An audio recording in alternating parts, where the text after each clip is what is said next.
마태복음 25장 14절부터 28절까지 같이 읽겠습니다. 또 어떤 사람이 타국에 갈 때 그 종들을 불러 자기 소유를 맡김과 같으니 각각 그 재능대로 한 사람에게는 금 5달란트를, 한 사람에게는 2달란트를, 한 사람에게는 1달란트를 주고 떠났더니 5달란트 받은 자는 바로 가서 그것으로 장사하여 또 5달란트를 남기고 2달란트 받은 자도 그같이 하여 또 2달란트를 남겼으되 1달란트 받은 자는 가서 땅을 파고 그 주인의 돈을 감추어 두었더니 오랜 후에 그 종들이 주인이 돌아와 그들과 결산할세 5달란트 받았던 자는 5달란트를 더 가지고 와서 이르되 주인이여 내게 5달란트를 주셨는데 보소서 내가 또 5달란트를 남겼나이다.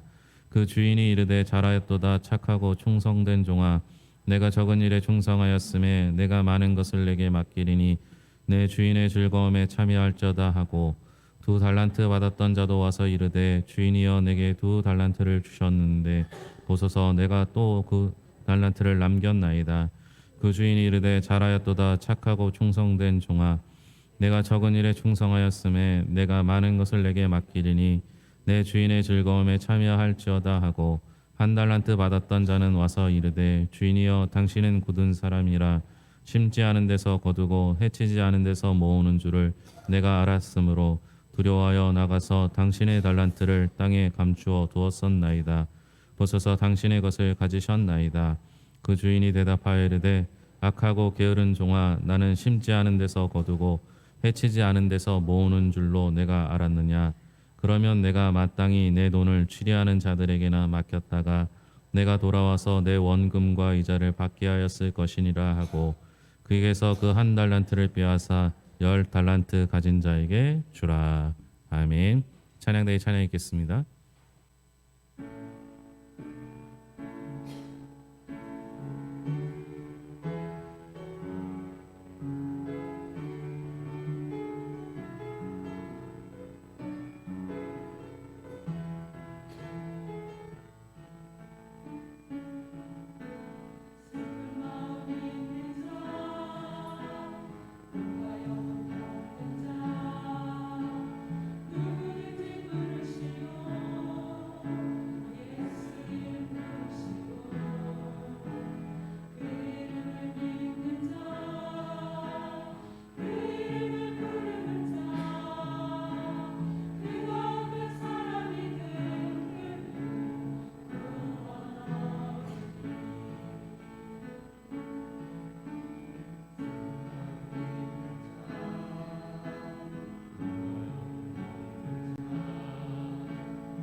우리가 몇 주간 계속 부족함에 관한 이야기를 나누고 있습니다.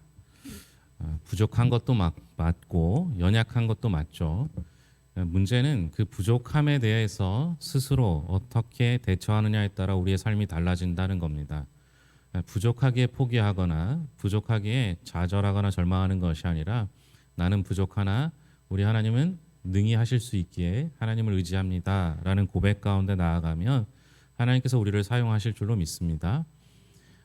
문제는 부족하다고 다 사용되는 건 아니라는 거예요. 성경 말씀에도 보면 예수님 앞에 병자들도 가난하고 연약한 자들도 많이 나왔지만 그 모두가 고침을 받은 것도 아니고 그 모두가 쓰임 받은 것도 아닙니다.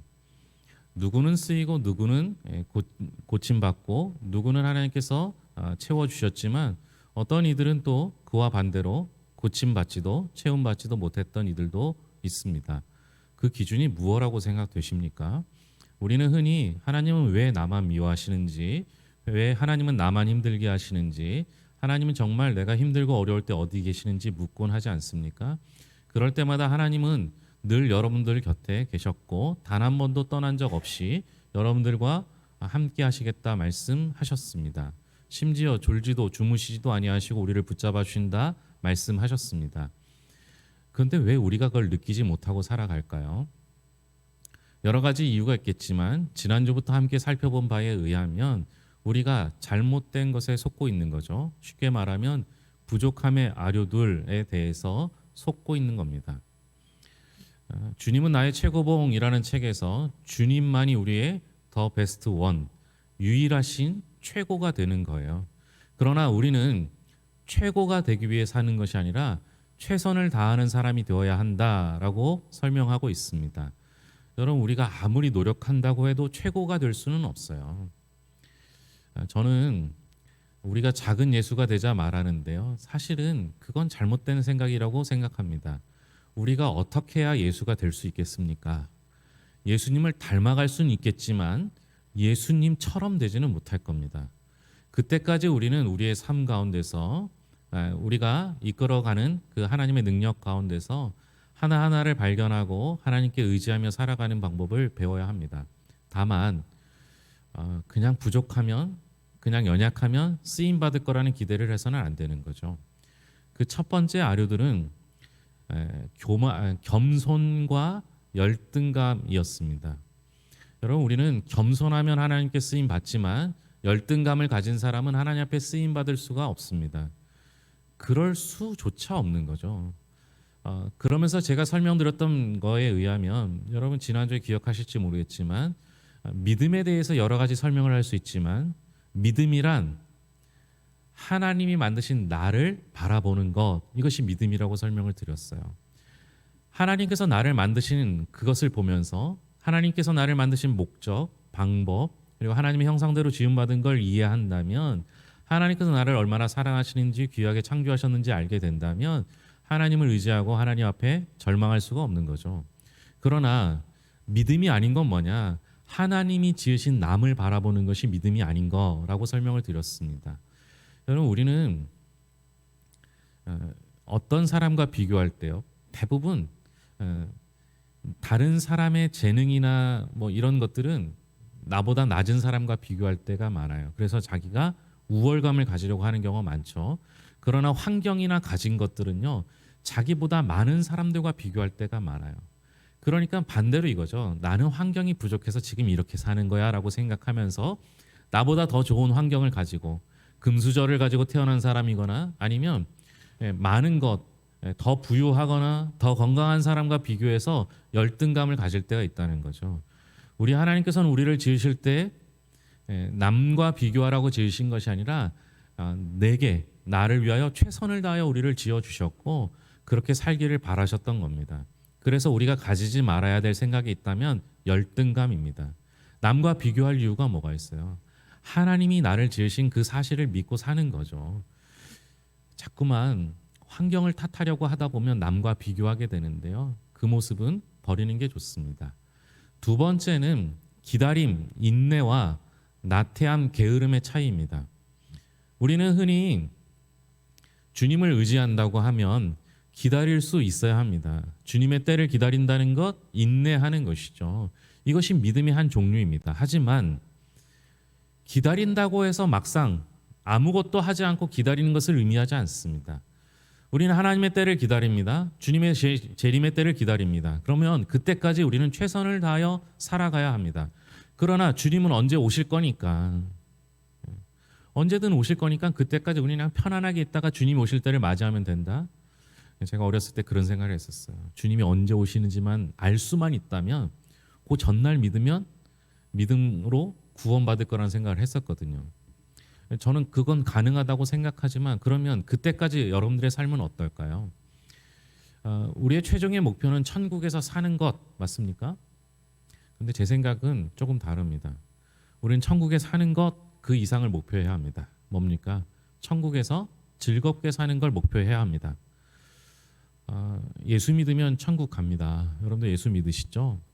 그럼 여러분 모두가 천국에 가실 겁니다. 아마 그때 다 만날 거예요. 그런데 문제는 뭐예요? 천국 갔는데 즐거워야 되잖아요. 재밌어야 되잖아요. 여러분 천국 가면 뭐 한다고요? 예? 하루 종일 예배한다고요. 즐거우십니까? 한번 상상해 보세요. 천국 가서 하루 종일 예배하면 그 천국 가시겠습니까? 천국 가면 하루 종일 예배하는 거예요. 그런데 우리가 이 땅에 살면서 천국에 살아가는 방법을 연습하는 거죠. 여러분 주님을 생각하면 즐거우십니까? 주님을 만날 생각이 기대가 되십니까? 저도 연애해서 결혼했는데요. 연애할 때 헤어지는 게 아쉽잖아요. 그래서 헤어지지 다음 날 만날 걸 기약하는 게 아니라 늘 함께하길 기대하기에 서로 결혼하는 것 아니겠습니까? 여러분 주님을 만나고 잠시 잠들 때 주님하고 잠깐 잠자는 시간도 헤어지기 싫어하신다 이런 생각을 해보신 적이 있습니까? 천국에 가서 주님을 만나 그분과 함께 즐거움을 누릴 수 있는 연습을 지금 하는 거예요. 그게 최선이죠. 성경은 게으름을 죄라고 말하기까지 합니다. 여러분 게을러서는 안 되는 거죠. 나태해서는 안 되는 거죠. 지금 하루하루 살아가면서 주님과 만날 날을 기대하면서 그날을 준비하며 사는 삶, 이것이 우리가 살아가야 하는 삶입니다. 세 번째 아류를 오늘 함께 나누고자 하는데요. 여러분 작다는 게 작다고 다 아름다운 건 아닙니다. 옛날에는 큰 것이 미의 상징이었습니다. 그래서 옛날에 잘 사는 집을 이야기할 때 고래등 같은 귀화집을 갖고 있다고 하지 않습니까? 여러분 포유류 중에 가장 큰 동물이 고래. 그러니까 큰 게 아름다운 시절이 있었습니다. 그래서 여러분 미의 기준이 지금과 달랐죠. 뚱뚱한 사람들이 미인이었습니다. 그러니까 우리가 생각하기에 날씬한 사람들이 아름답다라고 지금 생각하지만요. 옛날에는 뚱뚱한 사람들이 아름다웠을 거라고 추측합니다. 저는 옛날에 살고 싶어요. 미의 기준이 그때 되면 제가 미인이었을 거라고 생각합니다. 뭐 저와 같이 그렇게 생각하시는 분들도 몇 분 계시죠. 근데 지금은 미의 기준이 바뀌었어요. 어때요? 날씬한 사람이 미의 기준입니다. 그리고 시간이 지날수록 첨단 과학이라고 하는 것은 작은 곳에 집중하여 더 많이 넣고 하는 것이 첨단 과학이 돼버렸습니다. 이런 자연스러운 문화적 현상이 스몰리즘이라는 신조어를 만들어냈습니다. 그리고 이런 시류에 부응해서 경제학자 E.F. 수마우는 작은 것이 아름답다라는 책을 썼고 그 책이 세계적인 베스트셀러가 되었습니다. 물론 슈마의 책 내용은 퇴색된 작은 것들의 의미를 재발견하고 강대국, 대기업에 함몰되는 약소국과 중소기업을 살려내자라는 취지에서 썼던 책입니다. 그러나 사람들은요, 그 내 책의 내용은 잘 몰라도 이 제목, 작은 것이 아름답다라는 제목을 많이들 좋아했습니다. 그런데 여러분 이 말은 절반만 맞고 절반은 틀렸습니다. 경험에 의하면 작은 것이라고 다 아름다운 건 아닙니다. 작은 것 중에 추한 것도 있고 큰 것 중에 아름다운 것도 얼마든지 있습니다. 이 책을 다른 표현으로 하는 게 더 적절할 것 같아요. 작은 것도 아름다울 수 있다. 작은 것도 얼마든지 아름다울 수 있습니다. 작은 건 실패한 것, 이런 자연스러운 등식이 성립되는 세상에서 우리는 작은 것도 얼마든지 아름다울 수 있다라고 말할 수 있어야 합니다. 크기 전까지 움츠리고 있을 필요가 없습니다. 작아도 시작할 수 있는 일들이 세상에는 너무나 많습니다. 작은 것은 큰 것으로 가는 과정도 아니고 작은 것은 큰 것을 기다리는 준비의 과정도 아닙니다. 그 작은 것에도 소중한 것들이 있음을 발견해야 합니다. 어차피 세상은요, 큰 것보다 작은 게 더 많아요. 교회도 마찬가지죠. 큰 교회보다 작은 교회가 훨씬 많아요. 하지만 작은 것이 아름답다라는 단정적인 말은 이 등식은요 성장을 방해하는 요소가 됩니다. 이 말은 마치 커버린 것은 모든 게 변질된 것이고 타협과 부정의 결과물이라는 인상을 심어줍니다. 여러분 정말로 작은 거라고 다 아름다울까요? 큰 것이라고 다 추호할까요? 우리가 추구해야 될 것이 있다면 작지만 아름다울 수 있는 여유를 가진 것과 크지만 아름다움을 잃지 않는 순결이 필요한 것 아닐까요? 아름다운 것이 다 작은 것만은 아닙니다. 또 작아도 얼마든지 아름다울 수 있습니다. 작은 건 실패의 결과가 아닙니다. 단지 하나님께서 각자 다르게 사용하시는 것뿐입니다. 오늘 읽은 이 본문의 말씀은 우리가 잘 아는 달란트의 비유입니다. 이 비유에는 주인이 떠나면서 세 명의 종에게 각각 다른 달란트, 5달란트, 2달란트, 1달란트를 나눠주는 장면을 통해서 소개되고 있습니다.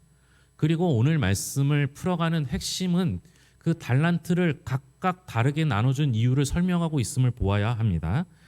25장 15절 말씀입니다. 같이 읽겠습니다. 각각 그 재능대로 한 사람에게는 2달란트를, 한 사람에게는 1달란트를 주고 떠났더니, 이 말씀에 의하면 각각 다른 달란트를 나눠준 이유가 딱 한 가지로 설명됩니다. 그게 뭡니까? 각각 그 재능대로.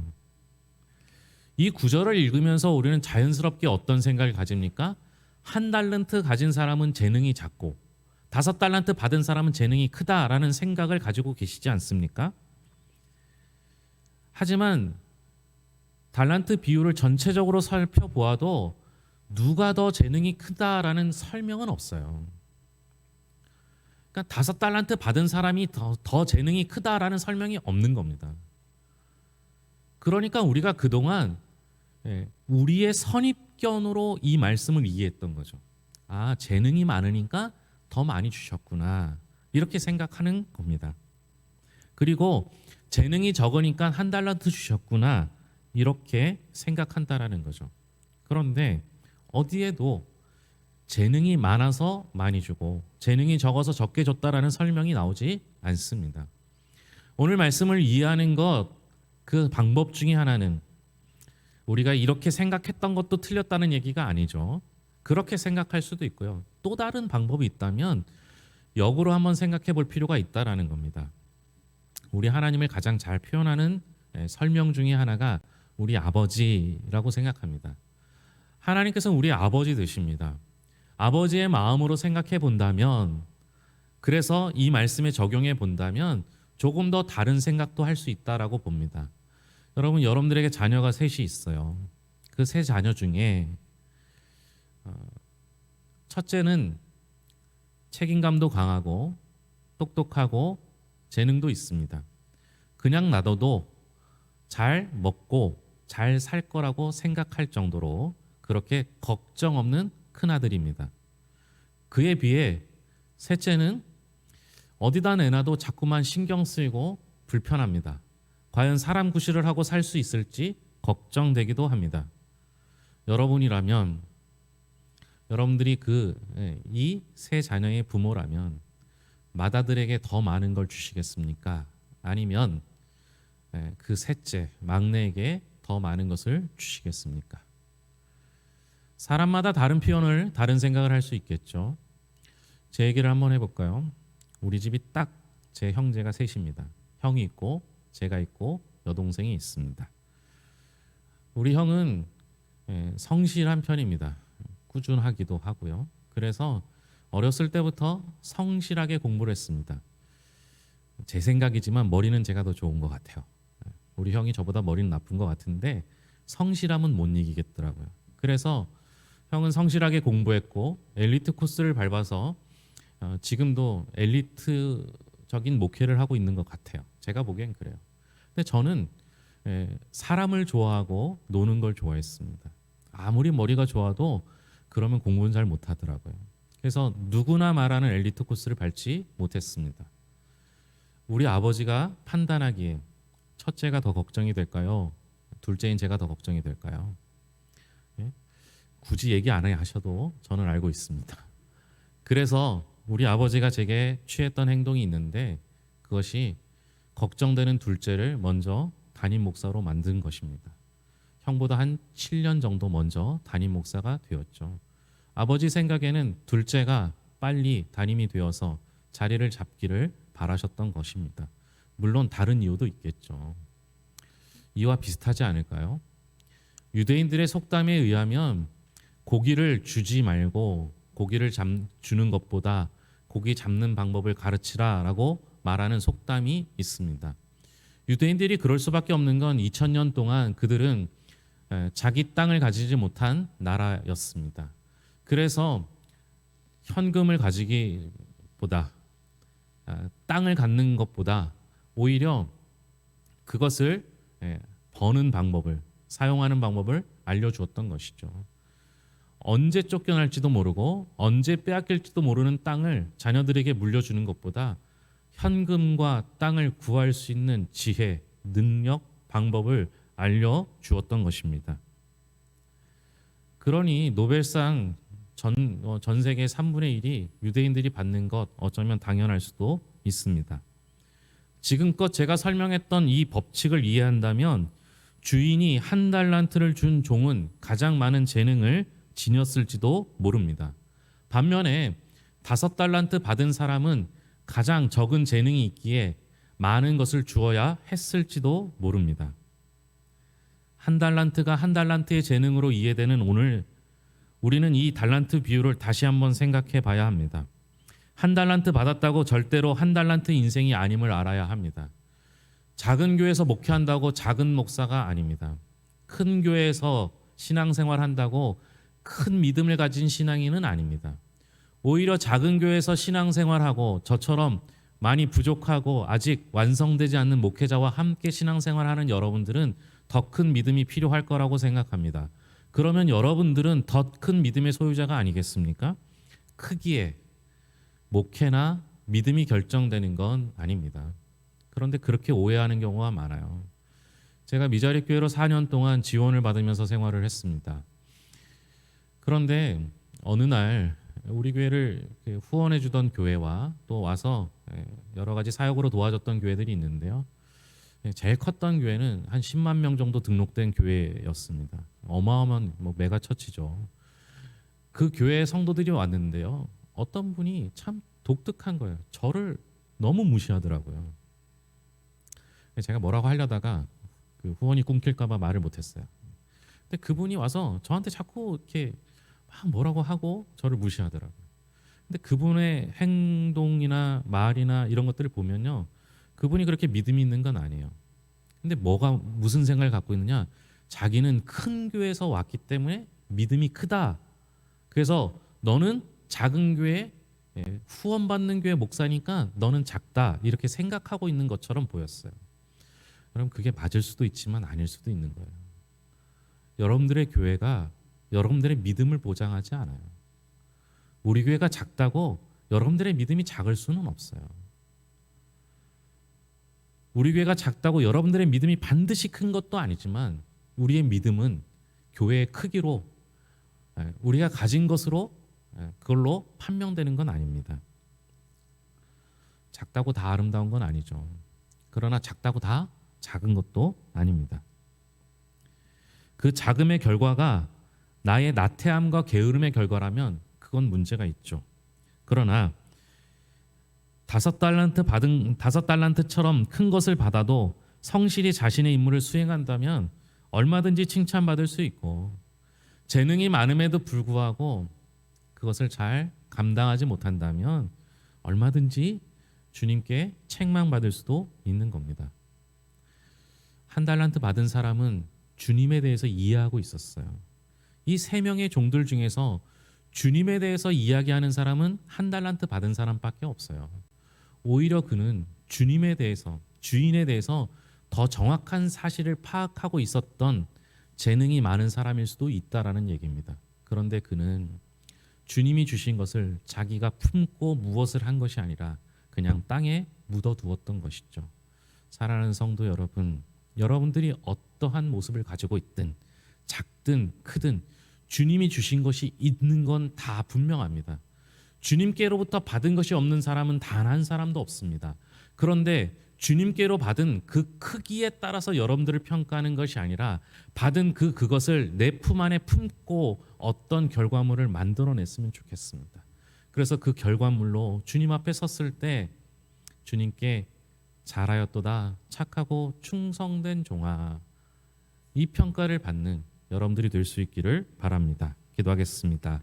하나님 아버지 감사합니다. 나는 작고 연약합니다. 그러나 우리 하나님은 강하고 크십니다.